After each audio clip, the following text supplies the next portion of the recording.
Welcome to the Transforming Healthcare Coaching Podcast, where we bring you guidance and coaching perspectives so that you can level up in your life and work.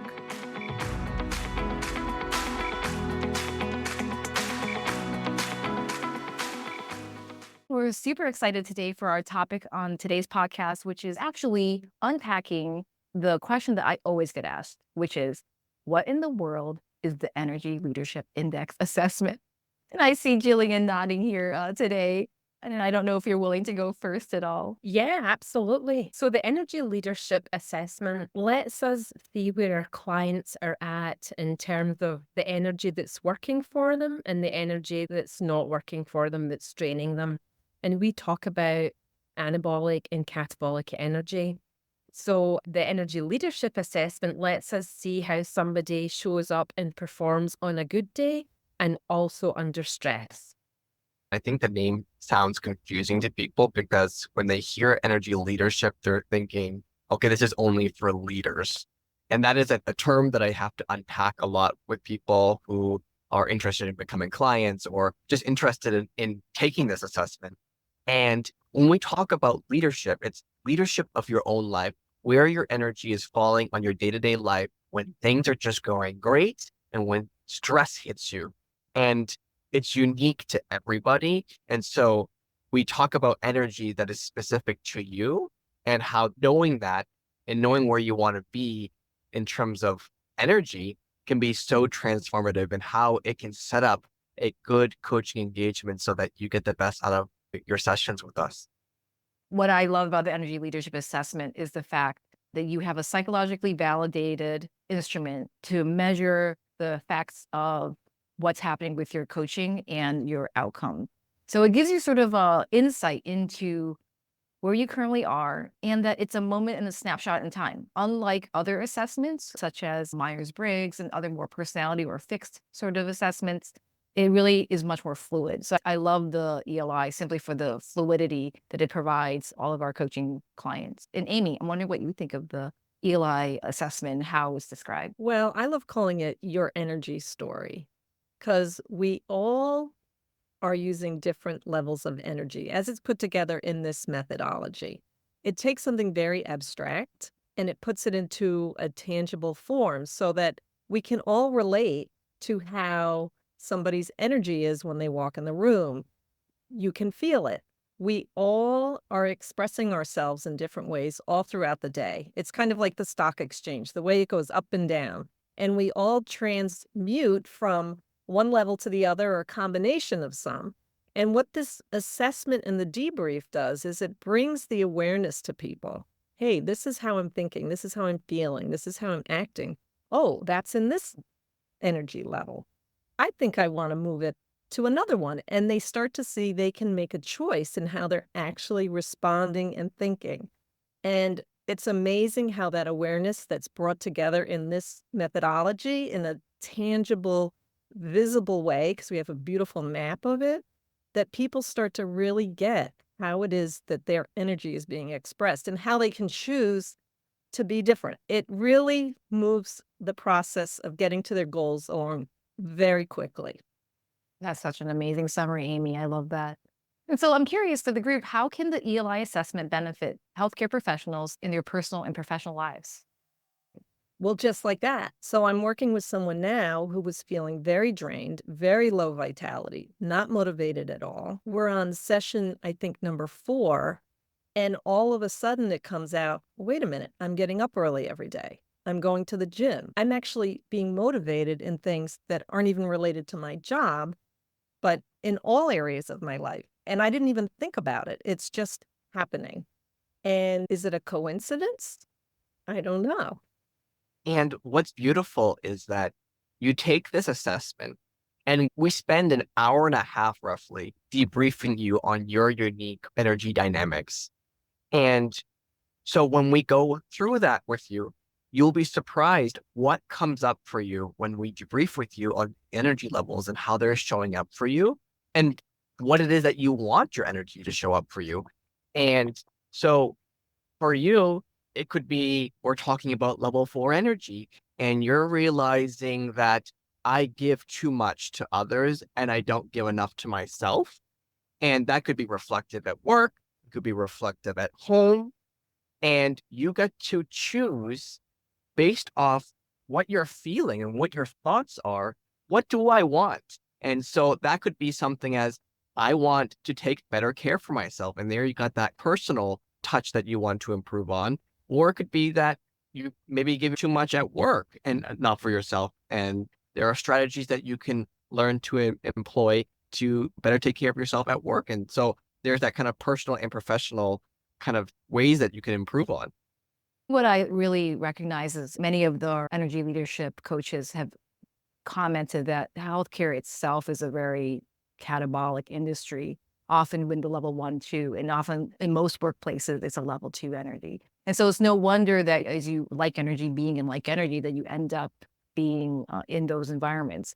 And so what's nice about the ELI assessment for healthcare professionals is to realize that you actually can choose, even in those catabolic places, to move to a more anabolic place, to actually see opportunities, to find ways to care give, and to actually survive the status quo. And that actually we are much more resilient as healthcare clinicians and healthcare executives that we realize. And just having that assessment as a way to see how their work and life integrate is really mind blowing for most people, because they realize, oh, I see it, so I can make something different now. I don't have to be a victim to the environment that I'm in, or the situation I'm in, or the problem that I'm in.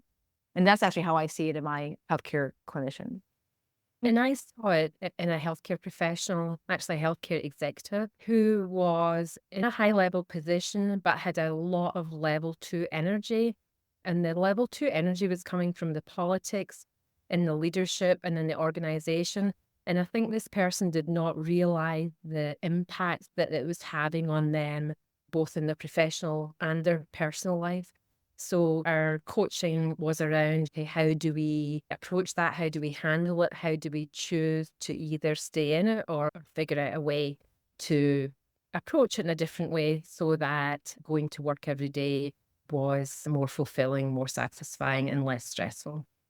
I love it. It actually leads me into my next question, which is, how have you guys seen, when your clients understand their energy leadership style and understand the ELI assessment, how does that contribute to better performance or well-being or stress management in the healthcare field? Jillian already gave us a great example. I don't know if the rest of us have an example of how that shows up. I have one client. She works hands-on with patients and in a company that doesn't seem very supportive of its people.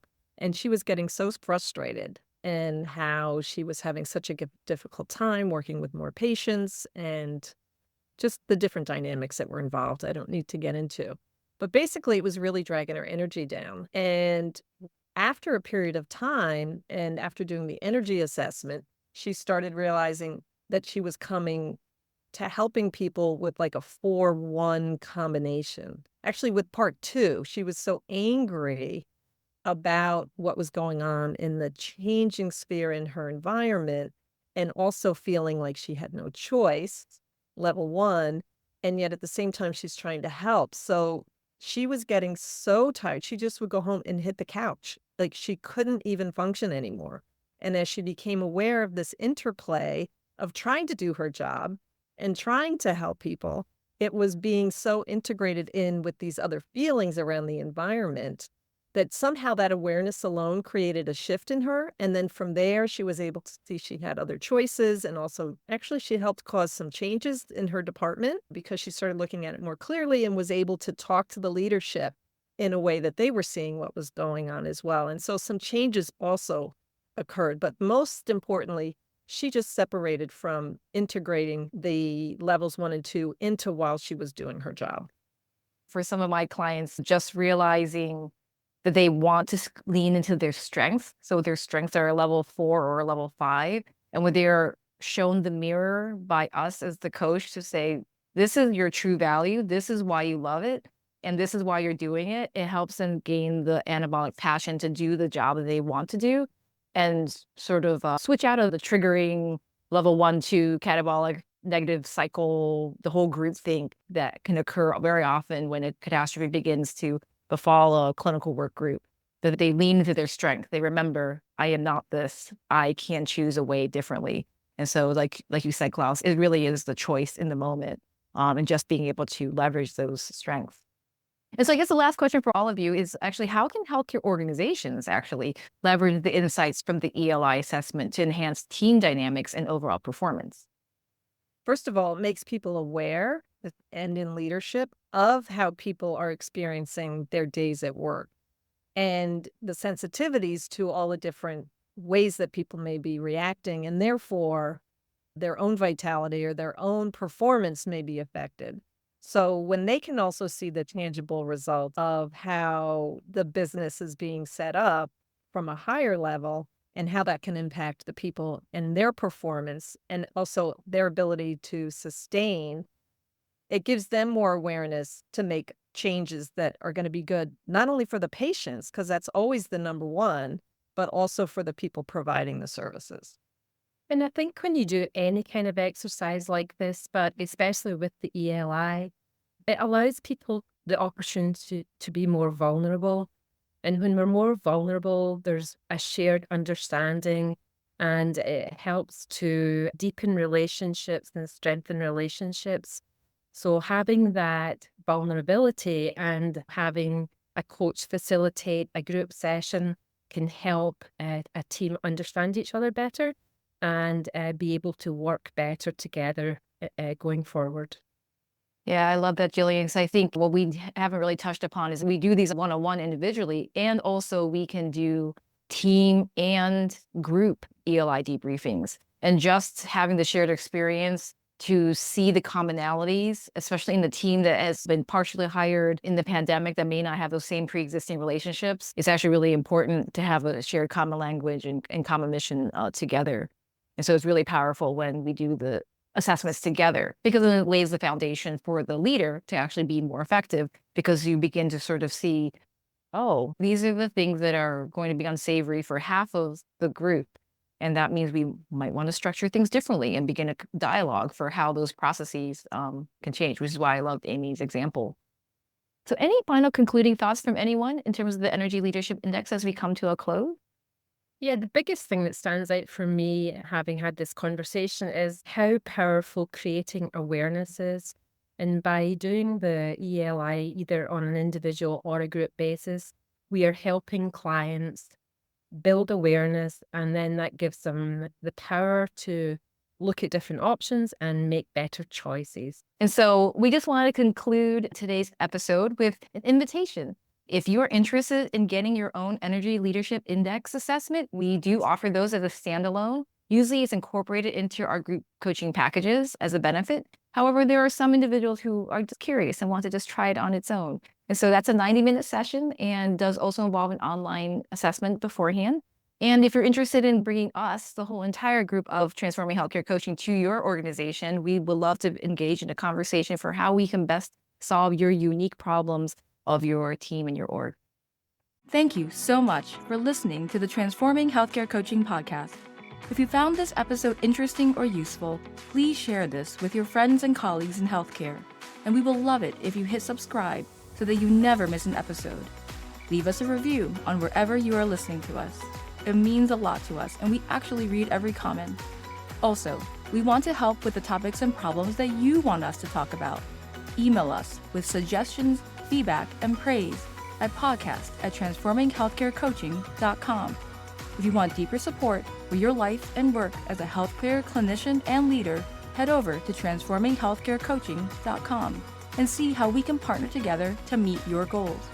Download your copy of our free 5 reflection questions to jumpstart your journey as you level up in your life and work, and get on our email list. Be the first to know about our coaching programs and what's coming. Together, we can transform healthcare, one person at a time.